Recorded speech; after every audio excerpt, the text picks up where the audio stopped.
Kumusta man yung lutuan?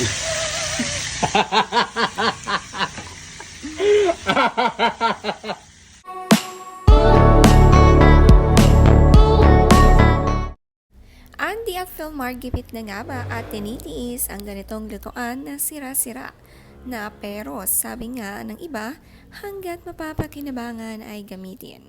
Habang seryoso ngang nagluluto si Andy, nakuhanan ni Philmar ang partner at napansin bigla ang lutuan sabay tawa si Andy.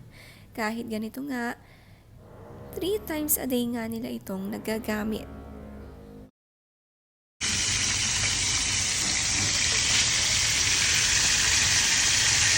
Fried danggit na sa... Kaka ko yan. Kaka ko yan. Ano yung radag ko? Kumusta man yung lutuan?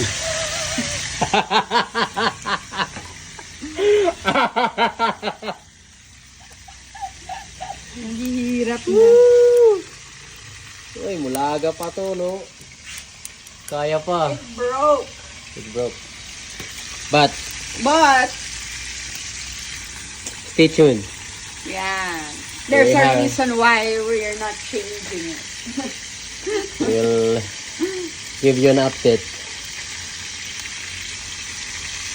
Stay tuned sa Amo YouTube channel.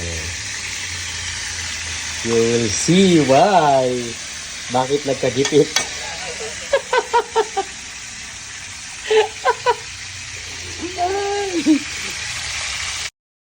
May pinaglalaanan nga ang magpartner na Andy at Philmar. At ayon sa post ni Philmar ay may surprise update sila soon para sa mga fans. Kaya naman tinitiis muna nila ang mga ganitong lutuan. Nabanggit nga noon ni Andy, ang mga bagong binili nilang kutsara at tinidor ay para sa kanilang bagong bahay. Ito na nga bang update na hinihintay ng lahat. Lilipat na ng bahay ang Happy Islanders. Open for you.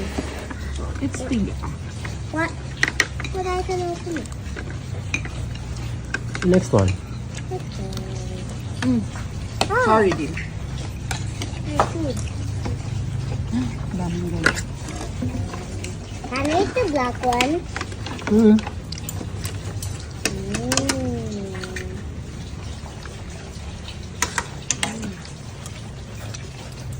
What are you And I eating? need the black one.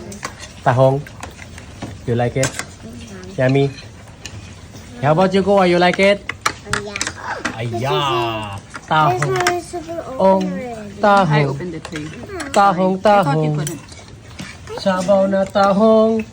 Ang panihapon. Oh, tahong. Nagustuhan naman ng magkakapatid ang sinabawan na tahong. Luto nga ulit ito ni Papa Philmar.